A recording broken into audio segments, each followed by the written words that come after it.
kick, which they missed at the end of the first half. Yeah, that's right. Dest gave them the penalty. And then in the second half, Dest. It bounced around a lot, but it was Dest's fault, basically. It was Dest's fault, yeah, more or less. It was like Ream's fault for not like clearing the ball, but. Oh yeah, and Ream got handled. Ream got worked. I'm gonna watch that one again. Do you think they have game stats up yet?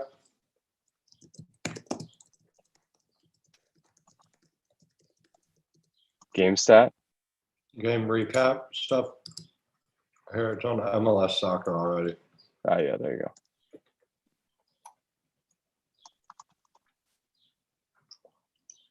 Not a whole lot of information here. All right, I'm sending it out on Twitter. Okay. We're live. What's up? What's Gucci? What's Gucci? If you're watching this on a later date, you found us on their YouTubes. On the YouTube. On the YouTube, as we prepare to their YouTubing, as we prepare for this illustrious and wonderful conversation. Yeah. Yeah. I need the subs.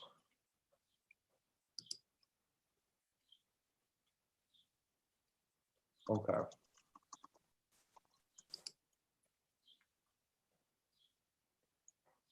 Wow. I'm either getting not enough detail or way too much.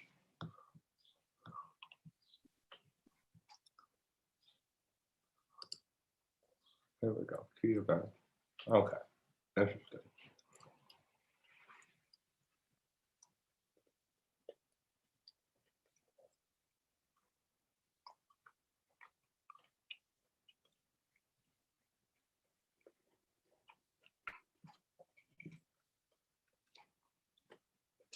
I'm ready when you are.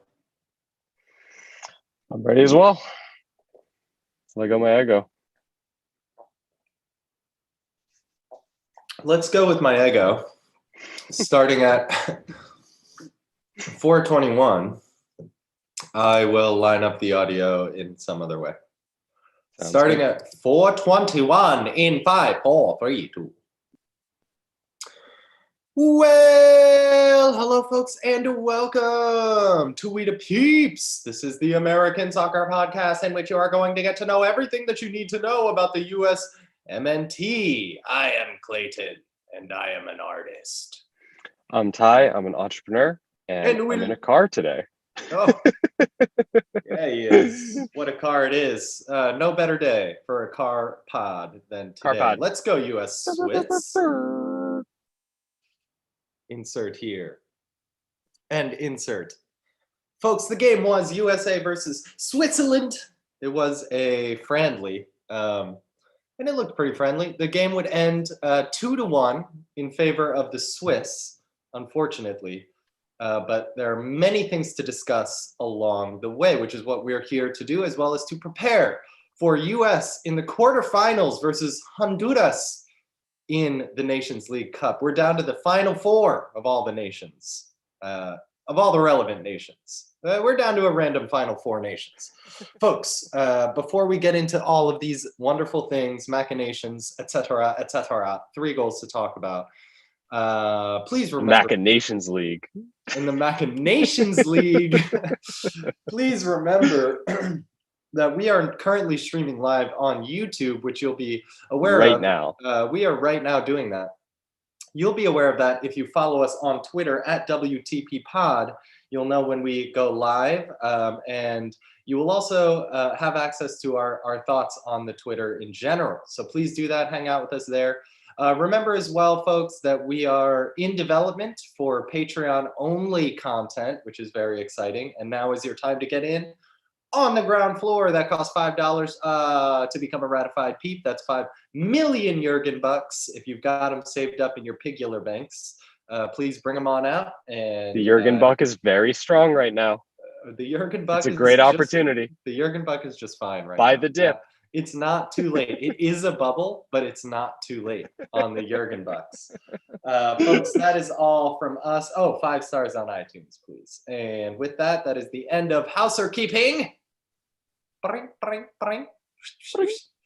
Okay, let's get into all this business. Folks, the game was USA versus Switzerland. There's only one way to start it off, and that's by lining them up. We're going to line them right up. Get out there, boys. Let's go with let's go with Ethan Horvath, both temporary gloves. Very, very temporary, temporal gloves for Ethan Horvath.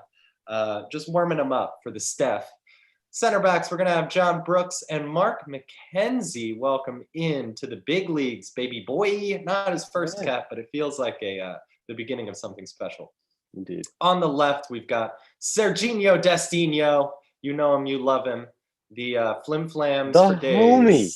Flim Flams. All Flim Flams must go. Flim Flams for sale. That's the one where you do the 2 touches real quick that Des does 100 times a game. And then on the right, we've got Serginho. Oh, I said Serginho. We've got Reggie, the soccer player formerly known as Reggie Cannon. In the midfield, we're going to have the number 6, made of oat milk, Jackson Ewell. And then a dual 8, Jackson Ewell, the Crown Ewell. And the Crown Ewell. Wow. For dual eights, we've got Sebastian Lletget and Manifest Westony. The West is yet to come. Weston McKennie. Up front, we're gonna have Brendan Aronson. You know him. You love him. We're gonna have Brendan Aronson. Ron Aronswan. This is our new Pulisic Light, our discovered Pulisic Light, Brendan Aronson. We're also going to have Gio Reyna, created in a lab, scientifically, genetically modified, perfect athlete, Gio Reyna. And of course, at the 9, we've got the best loser, best striker in Bundesliga 2, Josh Sargent, as we like to call him. Folks, this game was Joshy Poo. This was a perfect tune-up. This was a very nice matchup. We had a Switzerland featuring Braille and Bolo, Granit Xhaka, and the other one, the Wonder Cube. Power Cube. I like Wonder Cube though. I'd buy that for 4 payments of $19.99. I don't know what it does yet, but the brand is amazing, and it goes with all of my Apple gear. We came out pretty strongish in the first 5 minutes. Sebastian Lletget would find the net. The U.S. got numbers up front, and I would say surprised the Swiss defense with a little tippy-tappy back and forth, and this kind of bounced out. Sebastian Lletget was the fastest to react twice and bagged himself another goal. Wow, what a guy. Sebastian Lletget, his national team career just keeps on cranking. This guy, never too old, growing with the times.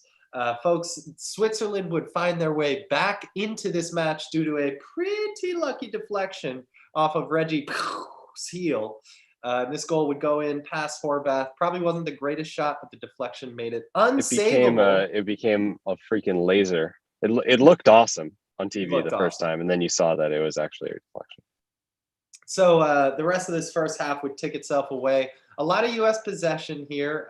U.S. seemed to sort of have most of the inspiration and most of the talent, but the Swiss seemed to be more resilient and opportunistic, generally speaking. In the second half, we would see a bunch of substitutions. On the Swiss side, worth mentioning, Manuel Akanji joins us from Dortmund. Isha. Boy. In the 61st, we get to see Yunus Musa come on, as well as Kellen Acosta. Yunus know him. Yunus love him. Yunus get in here, buddy. Yunus protect this house. And Tim Ream as well. So John Brooks, Sebastian Lletget, and Jackson Ewell off. So Tim Ream, why? We'll never know. I don't know. Why? We'll never know. Doesn't matter, really. Serginho Dest would gift gift Switzerland a lovely penalty kick. Oh, my pardons. That was prior to the end of the first half. But worth mentioning at this point in the game, Serginho Dest has already gifted the Swiss a sweet-ass penalty kick, which they missed. And then due to a, let's say, Tim Ream sort of old man moment and Serginho Dest lack of focus moment, senior moment. It was a senior it was a senior moment, and then like a kindergartner moment back to back. Exactly. That was a sick assist though by Dest. Sick back heel assist. Sick back heel assist. Mad style points for Destinho on this assist. Swiss would go up 2-1, and that's how the game would end, but not before we get to see DeAndre Yedlin get on in, baby, and Timothy Weah as well. Was lovely to see. Oh, lest I forget, we also got to see Siabacha. P-Fawk. Shouts to P-Fawk. Come on in. And it got kind of disjointed and weird, and the game kind of didn't go anywhere. US had a bunch of chances, but by the end of the game, the Swiss had caught up chances-wise, and you could tell that there was a little bit more savvy coming from the side we faced today. We lost 2-1 tie. What were your first impressions? It wasn't a terribly disappointing loss. I think I probably expected a result similar to this. It definitely exposed the soft underbelly of the US when you take out Tyler Adams and Christian Pulisic, and how we're still kind of vulnerable when some of the lesser players come in. I was hoping for a little bit more end product, and I was very disappointed that we didn't get to see Gerald Dike, but I really enjoyed watching the interchange of the players. I really liked the style. I thought the match from a US perspective was entertaining most of the time. The defense was just kind of shoddy. So, that's going to happen in friendlies. And I think the team is coalescing in a way that I like. But definitely some cause for concern, particularly around the defense, and finding a true partner for John Brooks who can complement him and shore up some of his weaknesses, which got exposed at times in this match as well. Yeah, I thought the strongest look from the US in this game was the press. So we had a lot of good moments, especially in the first half, where we fully surprised the Swiss. And it looked like in friendly manner, they were, determined to play out of the back, perhaps in something of an exercise. But aside from that, there was also some very good interchange play, as you mentioned, from the States. It was interesting that the problem we're facing looking forward seems to have changed from what it used to be. So this is one of our first chances to get to enjoy a first team 11 from this new generation of the Nats in a increasingly competitive scenario. And the problem seems not to be about piecing together a competitive squad or about, finding ways to get goals from a less skilled squad, but rather finding out how to actually reach our ceiling as a squad. Right. Totally. Which is a whole new beast compared to what we're used to as US fans. Yeah, there's clearly so much more to come. I mean, just thinking just of the progression of the players in their own careers, obviously there's going to be a lot of next levels for them to hit. But this team, I feel like we're just seeing the tip of the iceberg of what it can become over the next, hopefully, 5 years leading into a home World Cup. And it's very exciting. And for me, I continue to be grateful that through thick and thin, we play out of the back. We do not lump the ball up to the 9. We play very quick and very incisive and very clever balls. So especially you saw frequently the ball from midfield between the center back and the fullback of Switzerland to try to break through space very, very quickly. And you saw that come off a couple times, and you saw it not quite come off a couple times, but the idea was consistently there. You also saw one of my favorite Berhalterisms, which is the deep line breaking pass from the center backs. And Brooks obviously is fantastic at this, and he freaking howitzers the ball 30, 40 yards upfield on a dime, and most of the time came off. He had a couple misses, but generally was very good. So I really like those patterns. I want to keep seeing them. I want to continue to see them do that. And it's just about kind of piecing those aspects of a collective together. There's a lot of kind of disparate parts. There are some things that are working. There are some things that are not, and there's no real glue or kind of final combination to put it all together. But I think they will get there. I think it's still a work in progress. And for me, I don't really care about the Nations League. I don't know. All of a sudden, it sounds like they're going to deprioritize the Gold Cup because they want to let players have preseasons at European clubs if they have a new coach, and that makes no sense to me. And it's our continental championship. I don't understand why we wouldn't go 100% to win it, just like all the European teams will with the Euros. What did you hear that made you think that? They mentioned that particularly in regard to Brian Reynolds, but I think there was one other player who on the broadcast this has been in the Twitter sphere as well. This idea that Brian Reynolds has to stay back at Roma because this is his time to establish himself under Jose. It's better for him to do that than to play for the US. And I think that's ridiculous. It's the second biggest trophy that we go for. So I don't understand why we wouldn't go 100% to get the Gold Cup. And coming out of the Olympic qualifying failure, we said that was one of the silver linings, was that we could finally actually just see the first team compete for a trophy with no excuses. And I'm getting pretty tired of every single tournament and every single match being affected by some sort of external factor that means it's not just about whether we won or lost. There's all these other considerations at play. Like I'm kind of tired of that. I would like it to be that we move into a stage where we can actually just judge the team on the basis of the results, so like what I said, I do feel like I think the team will coalesce, but there's definitely a deadline there, right? Like we're starting World Cup qualifying in September, and if it doesn't really come together in these Nations League games and in the Gold Cup games, then we're going to be in a bad place going into that qualifying round, because it will be easy to disrupt that for teams that are smart, like Honduras, like Costa Rica, to come in and mess with our rhythm and remove some of the patterns that we're trying to accomplish. So let's get back to the Gold Cup when the time comes around. Now is the time, you're saying, for the U.S. to start to find that glue. And pretty soon it will be too late to feel like a team and to kind of understand what our identity is in difficult moments. This squad is going to have the problem of a bunch of big ass egos, and that's a new problem for the USMNT. Let's talk about a couple of those egos, highlight a couple performances from today, and then we'll get into what's going to occur this week versus Honduras. The first one up, I know we talked about Josh Sargent a lot last episode, but it turned out to be very relevant.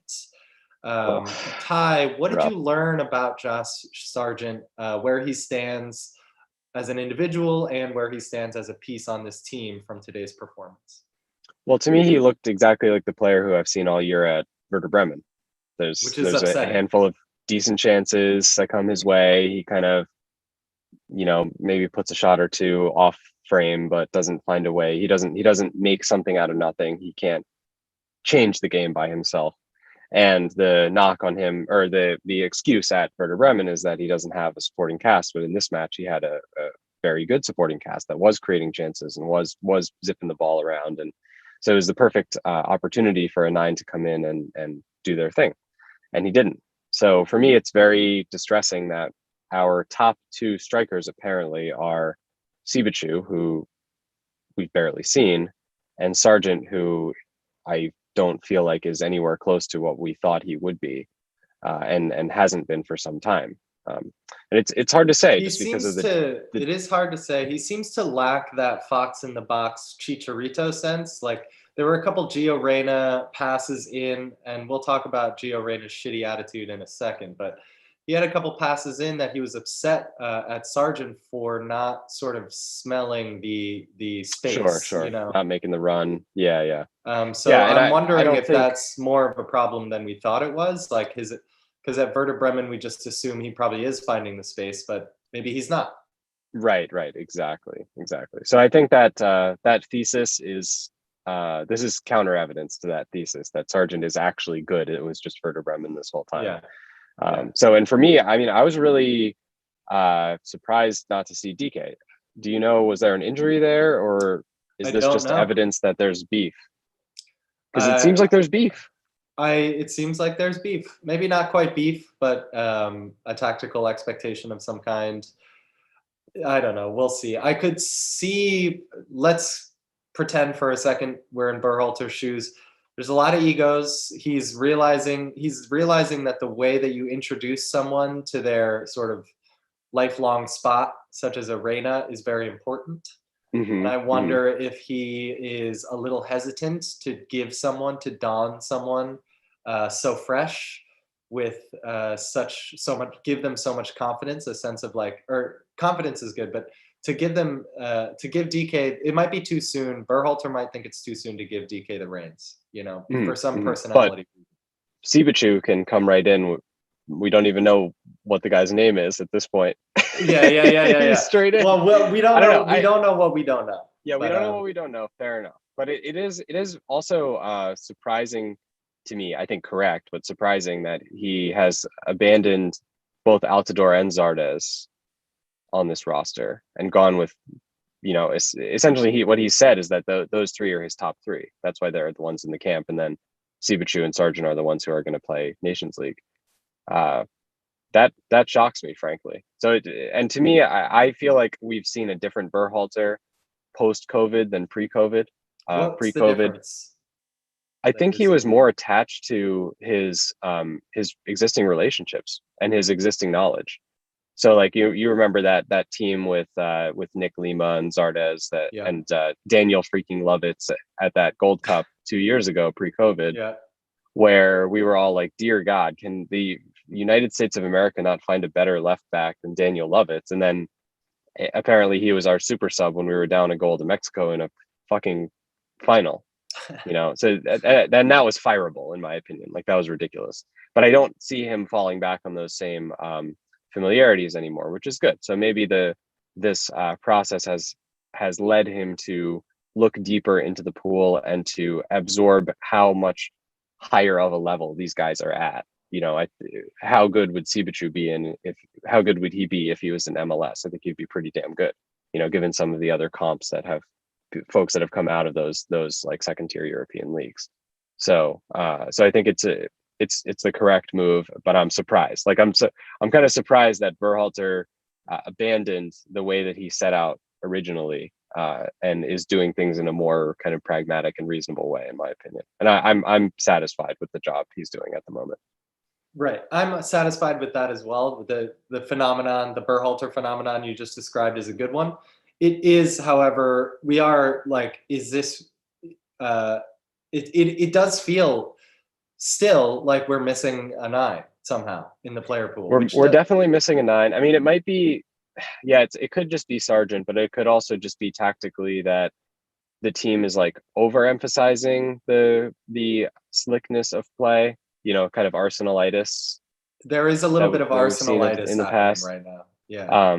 And that's always a balance, right? Like what you need to do is, like, you need to have all the gears. You need to be able to play through an opponent and create a chance, but you also need to be able to notice that because you've been doing that, now their center backs are cheating and there's space in behind, and a smart striker knows when to, merge in with the midfield group and when to start making runs because they realize that the defense is too keyed in or too comfortable with what you're throwing at them, So I don't see that happening yet. I think it's a little bit disjointed. The other thing I wanted to bring up is people always talk about this friendly, the 6 subs in the friendlies being this catch-all excuse for why, generally things don't go well for the US in these friendlies, like later in the game. And to me, that's kind of crazy because most of the leagues around Europe have, and I think MLS too, are using 5 subs for this. The games seem fine. 12 months by now, and the games seem fine, and they don't seem disjointed. Like, maybe that's just that the 13th and 14th guy don't know what they're doing. Yeah. It's not that the principle of like more subs is inherently causes the game to become chaotic. It's just that those players are not good enough, or they're not ready to enter the game, as we saw with Tim Ream coming in to immediately make a blunder, an old man moment, blunder. senior moment. So So to me, it's like, enough of that. Like, can we move forward into is it time? Are we ready? Has Greggy B had enough time where we can actually it has to be assess? time. It has to be It's got to time be now. time, We right? have Because to this is assess both on Greggy B and on the individual performances. And there are 3 performers on this field, starters, that are the names you expect in a game like this to open it up. So this felt very much like a organized Swiss team that had just seen it before, and we kind of played ignorantly into their patient hands. The players who should have, I'm going to say, made a bigger difference are Serginho Dest, Weston McKennie, and Gio Reyna. These are all guys who we are going to need to be game-changing factors on offense for us to be good, especially in moments when we don't have Pulisic. And by the way, you should probably get as comfortable as you can with this Aronson Pulisic replacement, because that's a real possibility in any moment. Yes. So Dest, McKennie, Reyna, Todd, what did you see from our leaders on the field, and what didn't you see? So for Dest, it was very interesting because the narrative coming out of the last camp was how much he's improved being at Barcelona, and he was balling out against, I think it was Jamaica, and I forget the second opponent, but the Jamaica game was the one where he scored and he looked incredible. And that, clearly more savvy, more veteran defensive core can neutralize a lot of the things that he tries to do. So he needs to come up with new methods that he can use in those spots to be more successful. And he needs to not overrate the ability of his tricks to succeed. So I think that's something that has been and will continue to learn at Barcelona. But from the US fan perspective, we have to get used to the fact that he's not Superman. He's not going to dominate games like he can against lower tier competition. But seeing him have defensive lapses for the US feels way different than seeing him have defensive lapses for Barcelona, just on an emotional level. Like, I have been Stan Dest for Barcelona, and the Barcelona fans' general critique is he's shaky, he's spotty on defense. He ends up in all these weird situations. And I've never cared watching Barcelona, but when he does those same things in a US jersey, I'm suddenly pretty stressed about it. Yeah, it's stressful. And the idea of the wingback role, I don't like it. I'm on record. I just want 4-3-3 all the time. And I don't think the solution to like Dest not being good enough on defense is to remove defensive duty from him. I think he needs to commit. I think he's just made to be a fullback, a modern fullback. And we also have to accept as a fan base that like the modern fullback is not a central defender. The modern fullback is more of an attacker. And so you should expect more of those kind of lapses from a fullback. But that means that your 6 needs to be super solid. That means that your 8s need to have a lot of stability and add presence in your box defensively. So, I think he's not too far from where I would want him to be defensively. It's just obviously his shortfall at the moment. Okay, moving on. And then there's one down, 2 to go. Gio, I'm fully on board with the theory that it's been too much too soon, and that the hype got to him and affected the way that he sees games. Personally, I like for him to be overconfident. I'd rather our players be overconfident than underconfident. But clearly, he needs a little reset or something to give him a sense of how he can fit into this team instead of just trying to kind of Superman and make plays happen on his own. Weston, for me, I liked Weston's game today. I thought he was largely clean in the midfield. Maybe a couple moments on defense where he could have been a little bit better, particularly on the second Swiss goal. He was kind of in that zone, but didn't make a difference. But I thought he played a couple balls that were really impressive to me, and he had was moments, a spark. He was a spark. He had hit the balls that you're talking about, the balls of which you speak. Weston's balls Weston's that balls, we're discussing. yes, that we're discussing as adults. And this is how we are spending our time with our life. They came at very important moments. So it He had wasn't just important like balls. it wasn't his balls are important.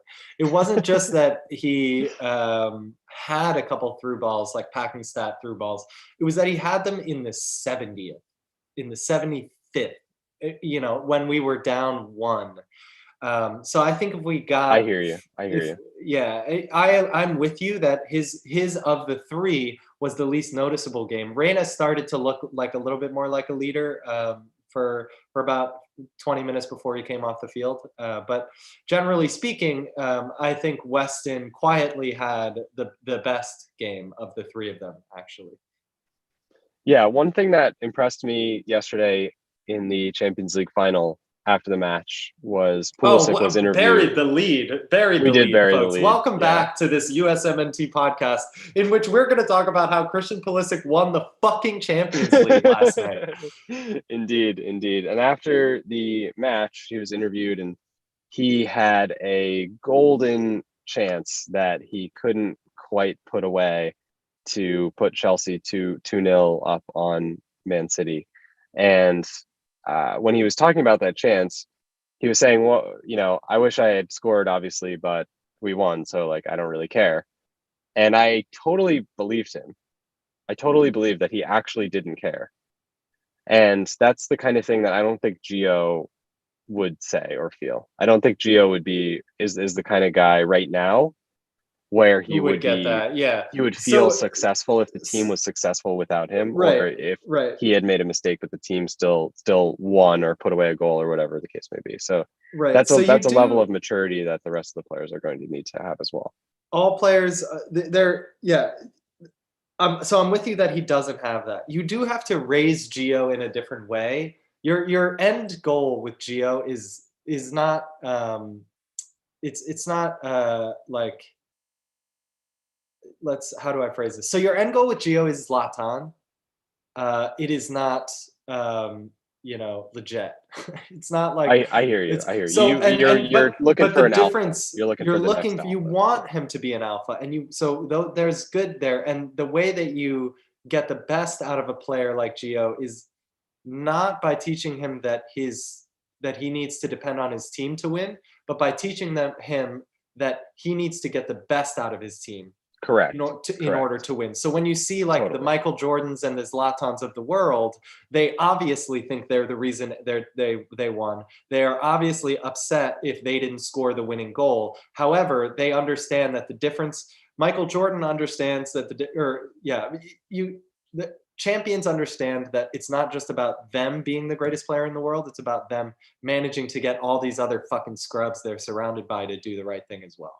Totally. And the second you said that, I thought of Jordan and The Last Dance. And when Bill Paxton hits a 3 to win the game, he's not thinking that Paxton hit the 3. He thinks, I set up the situation for Paxton to hit the 3. Yes. He's like, so I got mad at Paxton in just the right way this weekend. Exactly. And now he hit the 3. So it's a selfishness that manifests itself in teamwork. Yeah. You know, it's a very different mentality from like a, Michael Bradley style of teamwork. Maybe more of a Dempsey style of teamwork. I don't know. No, he's more of a lone wolf. I guess we haven't really had this guy. Maybe Claudio Reyna. I was going to say Claudio Reyna. Speaking of, yeah. I wonder why that is. It's so funny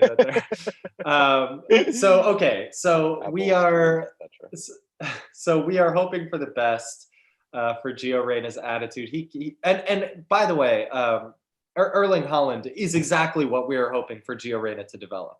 Erling Haaland is like, believes in his ability to get the best out of his team, and he's doing that for history's sake and no other reason. And he doesn't believe in the world affecting his experience of life. He only sees his effect. No, we live in Erling's universe. We live in Erling's imagination. Yeah, folks. Previously, there was a multiverse of options, but now there is none. He has dominated. This is the one that we've consolidated. Yes. So, folks, this is all leading to a thing. And that thing is USA versus Honduras in the Yes, Nations League, which competitive does match. matter. Competitive match No tied. excuses. Are there any I don't. caveats, any issues? Do I hear a caveat? I don't hear any Oh, we don't have our caveats. best U23s. Oh no. So, Ty, Yeah, why don't players you? haven't been playing. Everybody's been playing. Everyone's We've playing. got everybody pretty much healthy. There's no major omissions from the roster What are the that I new can think of. What are the new inclusions here on our side for this next game, So yeah, for roster-wise? Thursday it'll be in theory certainly Stefan in goal, and then I thought Mackenzie was fine, but likely yeah, or possibly it'll be Miazga instead of Mackenzie. I think they'll keep doing Dest at left back because I think he is a full notch ahead of Anthony Robinson. Whereas on the right side, we've got Yedlin, Cannon, both solid. Yeah. So I think they'll put either Yedlin or Cannon on the right. And then got to go with Leggett again in the midfield. I mean, he's freaking awesome right now. Looks great. Yeah. So and it'll be him, Weston, and hopefully Tyler in the middle. We hope Tyler, Tyler, by the way, could have theoretically played for Switzerland, but perhaps is. Yeah. So they said that he was in theory fit, but just hadn't trained much. Like he was still having pain. It was like the disc was fine, but the nerve still wasn't healed. So it's like he could have played through it if it was like a big match, but it just wasn't worth it. So you know what? Actually, now that I say that, it would be pretty weird to just chuck him in on Thursday as a starter. So I'm guessing he'll be on the bench as well. So that leaves you looking for a 6 again, which has been very uncomfortable. I'm not at all comfortable with Jackson Ewell. Yeah, maybe this is a good again. time to talk about our superstar replacements, Jackson Ewell and Brendan Aronson. Yes. So we'll get right back to Honduras in a sec. But so anyway, so just to finish that out, it's Pulisic coming in, and then it'll still be similar personnel aside. Yeah. So we think Sergeant Reina probably, Pulisic coming in. I mean, Aronson, on current basis, like I would just throw Sibachu in there, to be honest. I'm good. I'm good for now. Josh has had enough chances to prove himself both at club level and national team level, and just hasn't been great, and just isn't showing me anything.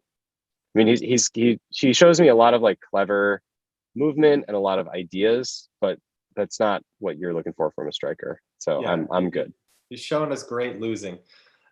So Aronson and Ewell, just because I wanted to mention this, we're going to probably hang out with Aronson from time to time. He is, as far as I'm concerned, the official Pulisic replacement. He looked okay today. I'm fine with it. Totally. It's a B minus. It's a B minus Pulisic out there, but he's coming along for sure. And Jackson Ewell, it's just rough to see. I mean, the Swiss team is Switzerland is not a particularly like menacing attack. They're not particularly physical. There's like a little pace there, but it's not shocking. The pace that they're throwing out there, aside from Braille and Bolo, and he just looks like Ewell. It just looks not good enough.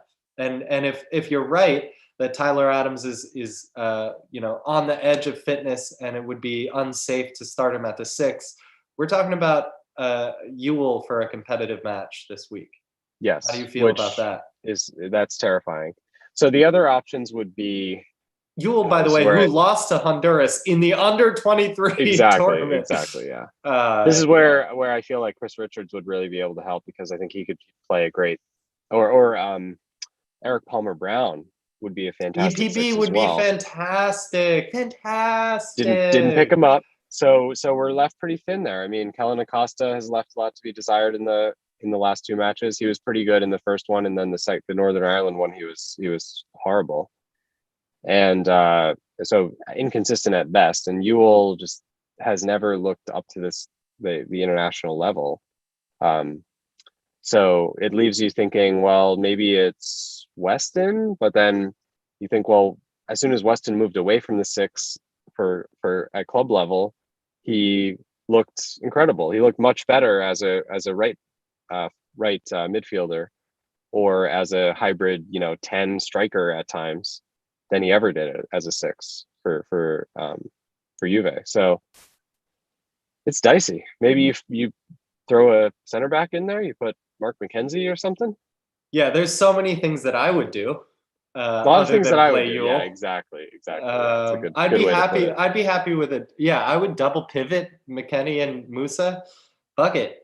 Legit at Bug the it. 10.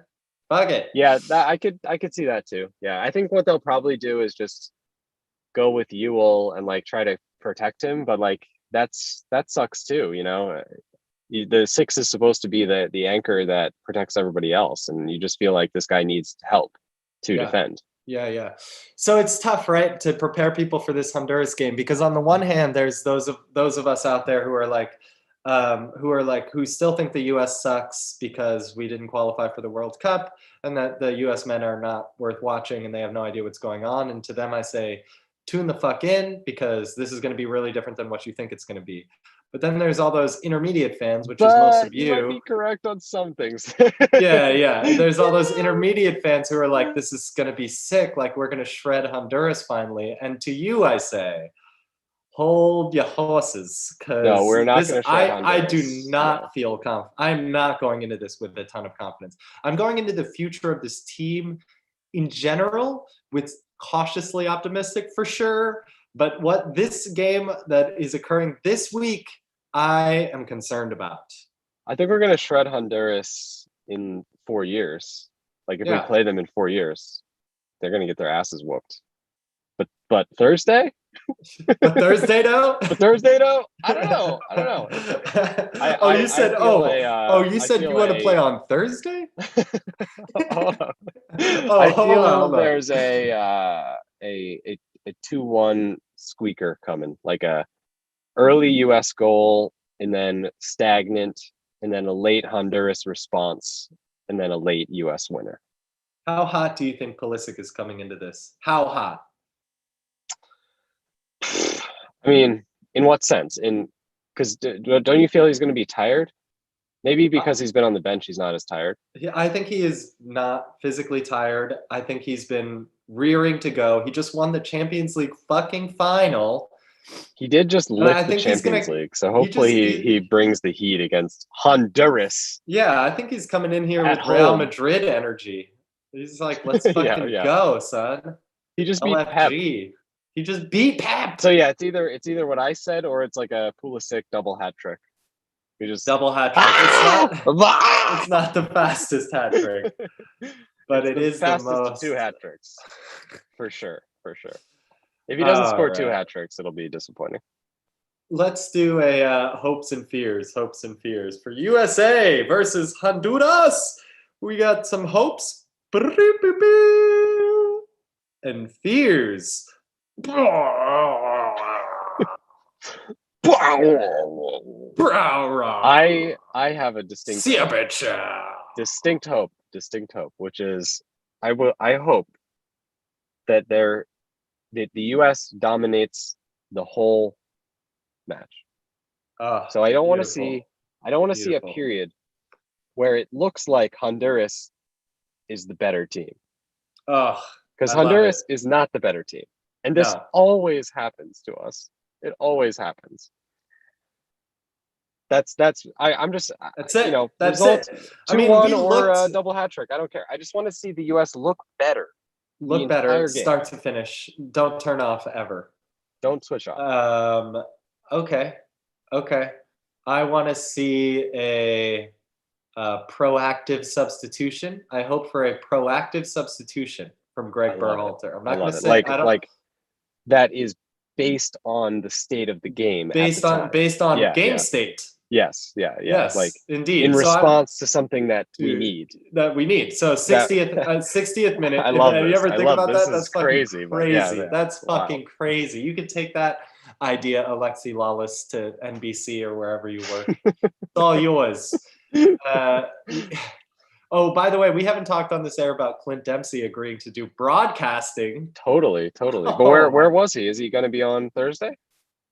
I don't know. Yeah, we had difficulty. This very important U.S. game versus Switzerland was not quite as important as what I believe was a college softball game. Yes. Oh, sorry. So We should discuss this real quick yeah, before we sign yeah, off. yeah. So, okay, here's the thing. I'm sorry, but college softball, baseball, whatever, should not preempt the national soccer team of the country in the importance sports hierarchy. If we ever want to get anywhere, we gotta crack that. So for those who don't know, we're on Fubo trying to get our shit together, and the channel for English language broadcast of this game was like in overtime of some softball game. So the first 20 minutes we had to watch on like the Spanish channel. It was regular time Regular time. of So this is totally a planned. college softball game, not the World Series, not the College World Series, a regional play-in to the College World Series. And the national soccer team of the country, like the whole country, was on television. But instead, it's college softball. Let's get on the I phone, got a lot folks. of respect for college softball, but I'm sorry. That's not, and it wouldn't be appropriate if there was a college soccer game that preempted the national team of the country. Now, the thing is, softball, that would be in inappropriate softball, yeah, too. I would The take national that. team of softball Totally, exactly. should not be overridden by a exactly. college USA soccer game. softball should not have to wait for Mizzou. Yes, and neither should we. Now, the thing is with this, ESPN has a stated policy that they never, ever cut a game before the end. So it's just fact. Never change. They never say you have to go here to watch the end of your game. They always say you have to go here to watch the beginning of the next game. Right. I get that. So, ESPN, I get that. I love that. I'm gonna let you finish that. ESPN. I love that, ESPN. I love what you're doing there. Then you can't be broadcasting this piddly ass shit right next to some other meaningful shit. I gotta agree with you. I mean, you just have to be more cautious in the scheduling because this is, again, the national team of the country. All of us, 350 million people. That is correct. That is correct.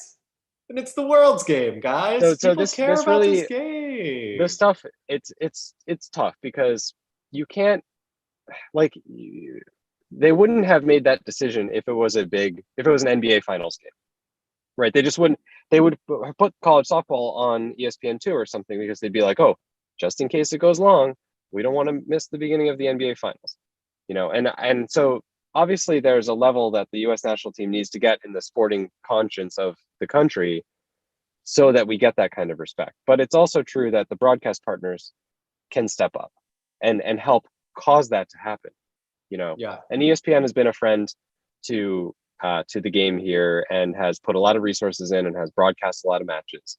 But between all the broadcasters, still, there are all these rinky-dink situations where you can't get like the biggest matches of the year. I know there's all sorts of weird factors involved in why they might not be able to get certain games or put certain games on at certain times. But we gotta figure this out. We gotta find a way to just have, one channel, two channels where you can always tune in when there's a US game, wherever it is, and you can watch the US game. Otherwise, and US soccer needs to facilitate that. I'm sure they're trying, but this is just such a huge priority. It's an underrated priority because the community is willing to go and figure out that you have to go to the Univision channel. Yeah. But the casual fan is just never going to do that. They're never going to do that. We have to figure out a way to make the games come to you, so that we can attract fans instead of having to dig and hunt for the right broadcast. And now is the time to do that. It was 2 years ago was not the time. This is the time. We weren't good. We're good now. Start to do those broadcast things. And this ties into our thesis for today's episode, which is we have new challenges that require new solutions. So we have to think about the way we broadcast this team differently than we used to in order to do this chapter right. And we have to think about what it actually takes to get a team of 11 21-year-old geniuses to get along and play in one style. And these are challenges we've never had before, so it's an exciting time, but it's time to get on your brand new shiny horse and get off that donkey and start acting like the Get team off your ass. Get off your ass and start acting like the team that we really are. Let's just throw in a fear. Almost elites, semi-elites. We're elite adjacent. We're potential elites in this business. Potential elites, absolutely. And we just got taught by Switzerland how European powerhouses get beat. So hopefully we can learn something from that. Indeed. I really like, fuck fears. I don't have fears. We're just hopes and hopes today. Folks, I really do like a good, solid anime that progresses through a series of opponents that are each stronger than the next. This is a trope. Each one is just stronger than the last one. Half the episode is spent on explaining that, making that clear. And then the main character wins, indeed, the next level of the fight. In fact, Queen's Gambit, same form. It's a wonderful form. It works great, and I love it. Rise, fall, rise. Rise, fall, rise, baby. Chess moves on the ceiling. I like taking painkillers and solving chess problems on the ceiling. And I like addressing my painful hangover the next day. But I don't love any of that stuff as much as I absolutely love an ass. Let's go. Goodbye, people. It turns out Julian Nagelsmann was raised in an orphanage. He was given wonky medication. Yeah. One of his coaches, one of his staff was once his rival. That's but right. As he's now that he's with Bayern, they've made an alliance. That's right. To win the Champions League. So that's right. He was taught the mysterious game of football by a friendly janitor who just wanted to spend a lot of time in the basement with a 10-year-old. You may think that you don't know much about soccer, but if you've seen Queen's Gambit, you're good. You're good. You got it. Okay, signing off, ending recording. Goodbye.